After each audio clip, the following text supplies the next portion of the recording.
Hello, this video is going to be about when Pluto transits into your 12th house. This is mainly going to be for Pisces risings. And Pisces, you rule over the 12th house. That is your home. And you rule over the planet Neptune. The 12th house is all about the unconscious mind and the subconscious as well. But there's a difference between subconscious and unconscious. Unconscious is where it's in the realms of the unseen, in the spirit world. The subconscious, though it's very difficult to access, we still have the ability to access it if we work hard on our programmings. But unconscious is kind of like contracts that we kind of signed up for to learn a specific lesson in this lifetime. So let's go over some of the things that can happen. When Pluto transits the 12th house, it marks a deeply transformative and introspective period that focuses on your subconscious, hidden fears, karmic patterns, and spiritual evolution.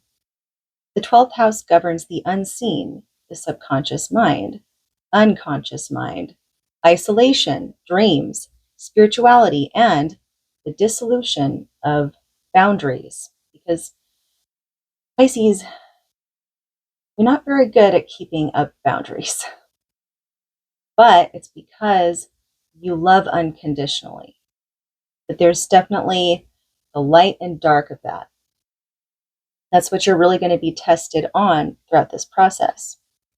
You're going to be forced to confront and heal what lies beneath the surface.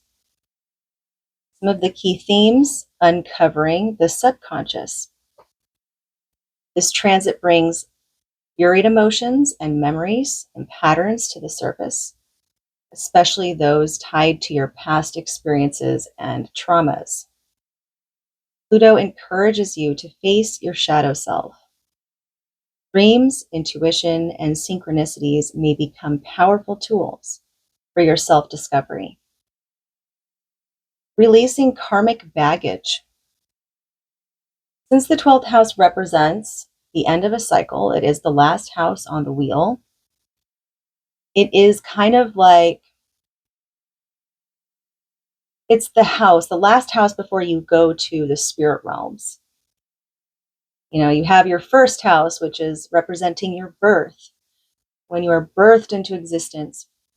And second house is like when you're starting to try and gather resources, you have to have a home where you can grow and thrive. Third house is communication, so that you can develop bonds and connections to people outside of you. Fourth house is all about your home and redefining it, structuring it, and not just like maybe it's gathering it together and solidifying it more. Fifth house is about dating, having fun, leisure activities, being free and youthful. And sixth house is about your health, your routines, your work, your careers, and how you factor in and prioritize things. Seventh house is about your one-on-one deep connections. It's the house of like contracts between family members, and who you marry, or who your life partner is, one-on-one dynamics. Eighth house is about, it's also a spiritual house, the eighth house. It's about the occult, the mysteries, higher knowledge of um, the taboo, stuff that is dark, yes. And actually, that's where Pluto resides. That's Pluto's house, is the eighth house. And believe it or not, it's also about other people's money, its resources, debts, karma, and sex. And then ninth house is about foreign travels and the higher consciousness, expanding your knowledge on other cultures and religion.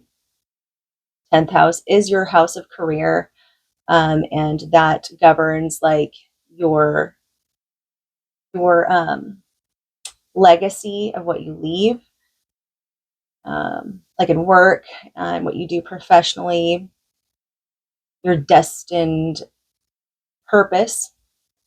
And 11th house is about the community. It's about the collective humanitarian projects and your friendships as well.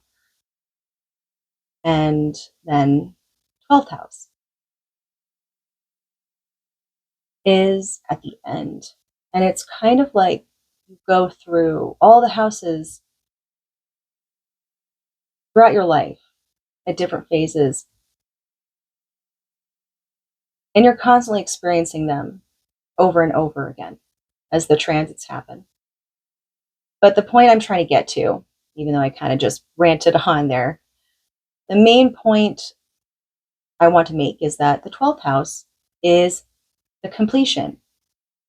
It's time when you look back at all the experiences that you've learned and accumulated from going through all the previous houses. And you reflect on each area, each phase, each part of it. And then you figure out what was driving you the whole time. So, exploration of spiritual depths. Pluto in the 12th house can trigger a profound spiritual awakening. You may feel drawn to explore mysticism, meditation, and esoteric practices. This transit challenges you to connect with something greater than yourself, whether through spirituality, service, or understanding universal truths.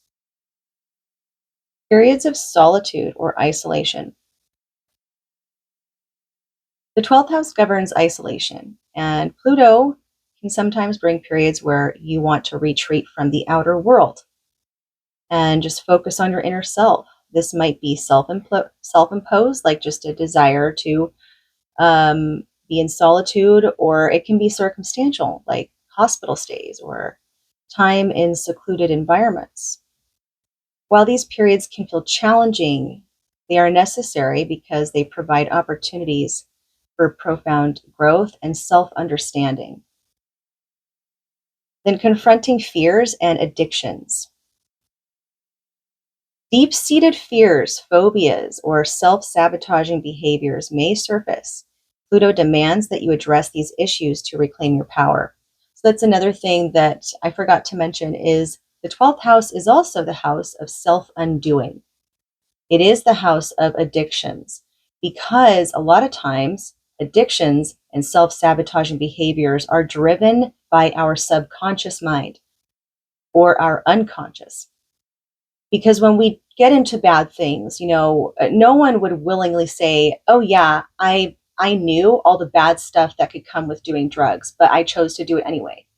I willingly, no, usually there's something driving that because logically speaking, no one in their right mind, knowing of all the risks and all the dangers that come with it, would logically choose to do that if knowing that there is a huge risk. A lot of times that's driven by something else that wants to fill a void. And so you look into those things during this time. It's the time to deal with all those escapist tendencies because that is what addictions, how addictions kind of birth into existence is because it's a form of escapism and it's a way to escape reality.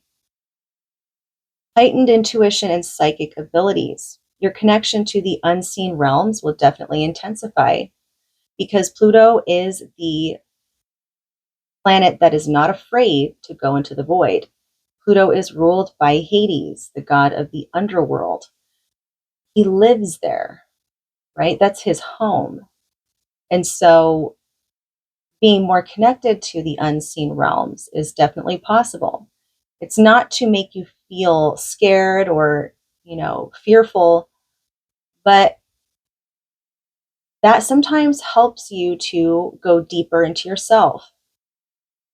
And actually, it might increase your abilities to connect with important people that might have passed on already that you miss or a family ancestry as well. It will also increase your sensitivity, though, to emotions and energies around you because of that. So just be aware of that. Challenges will be the emotional intensity because of that heightened sensitivity and the emotional heaviness that will accompany it. And another challenge is that because Pluto is going to make it more obvious to you, bring to your awareness of your shadow more and more throughout the transit, and you'll have experiences that will show it to you. There's no way you could deny it. You will be shown your shadow side. You will have to face all those traumas that kind of were suppressed and not taken care of. So that could cause feelings of being overwhelmed or feeling lost, but it's all a part of the process. Letting go, of course, is a huge theme with Pluto.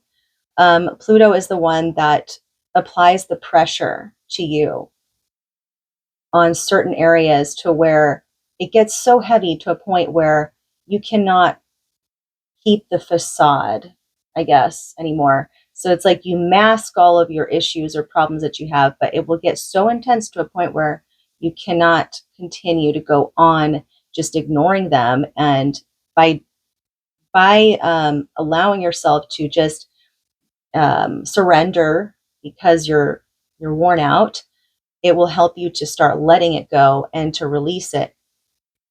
So any attachments you have, any certain beliefs that you might have, habits, um, they will be let go. And at first, it's very unsettling because it's uncomfortable. It's something that you have grown used to, that has become a part of your identity for so long that you don't know how you're going to manage this new you. But it will be liberating once you start to take the steps to um, work on a new phase of yourself. And then, of course, the isolation and loneliness. It's going to come like every now and then. You'll go through phases of that throughout the time. Um, and it's just a part of it. Like I said earlier, it's just a part of the whole process. Just be mindful of the difference between solitude for growth and the avoidance of connections, because those are two different things. You can, if you start calling it solitude and like you just need like to refresh, but in actuality, you're just avoiding the outside world and not wanting to, because that's going to also prevent you from growing if you just shut yourself off completely. So don't do that. And then, of course, surrendering control, because eventually it will just become too hard to bear. The burdens, the stress, the weight.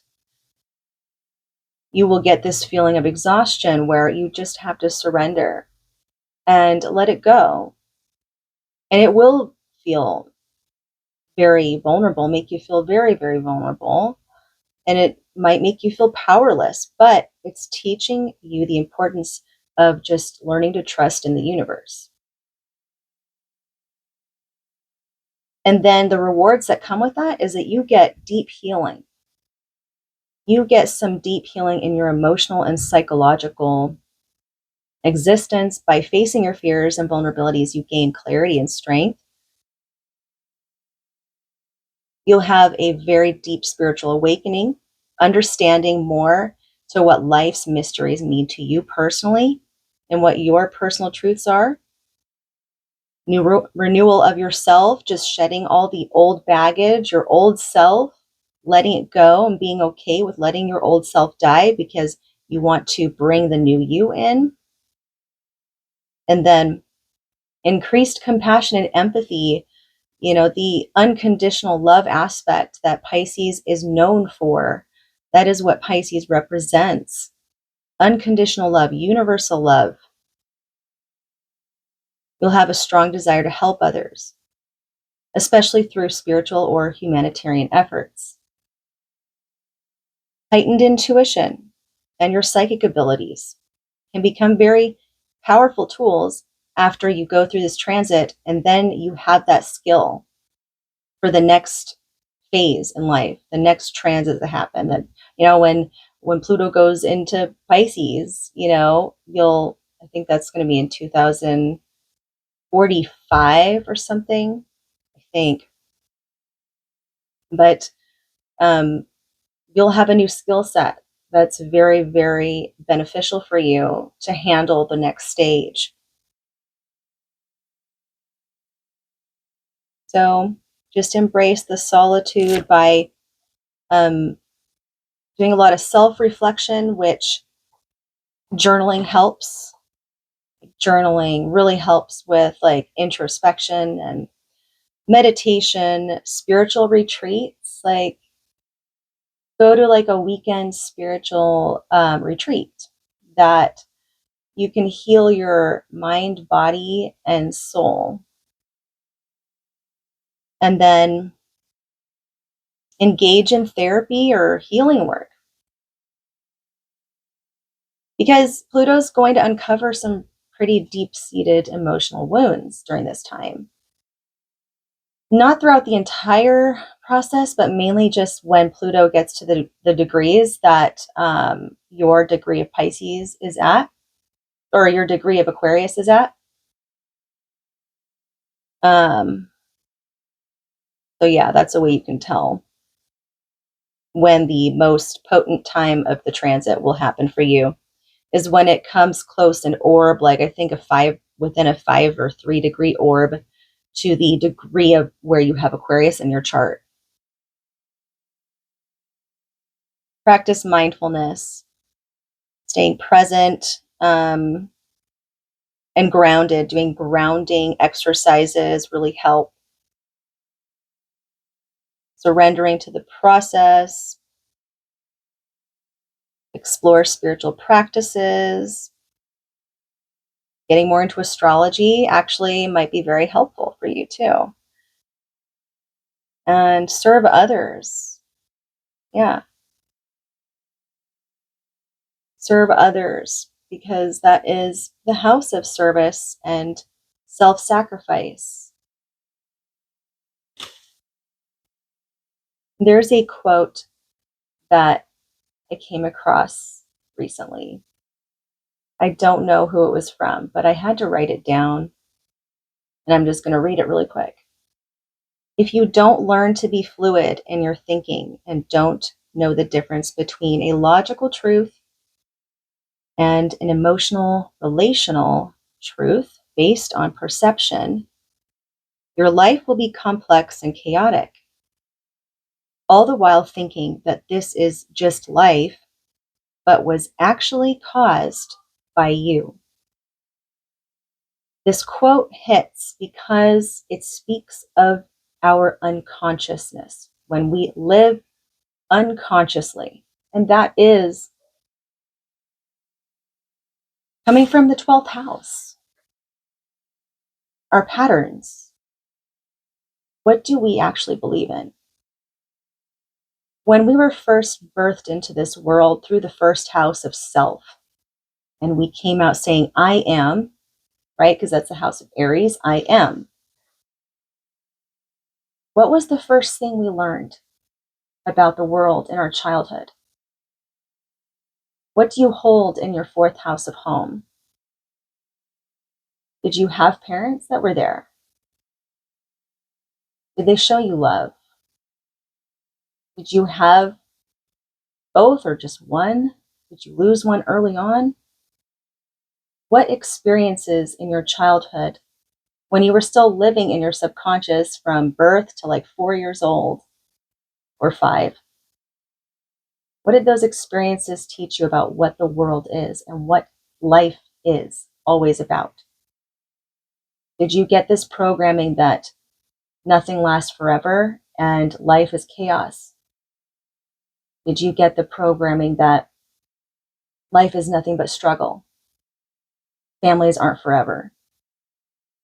Did you get the programming that I cannot trust anybody? Everyone's out to hurt me. What is your programming? Because that's going to be in your 12th house. And when you have Pluto going through it, you have a chance to break that, to restructure that, to reprogram that. And so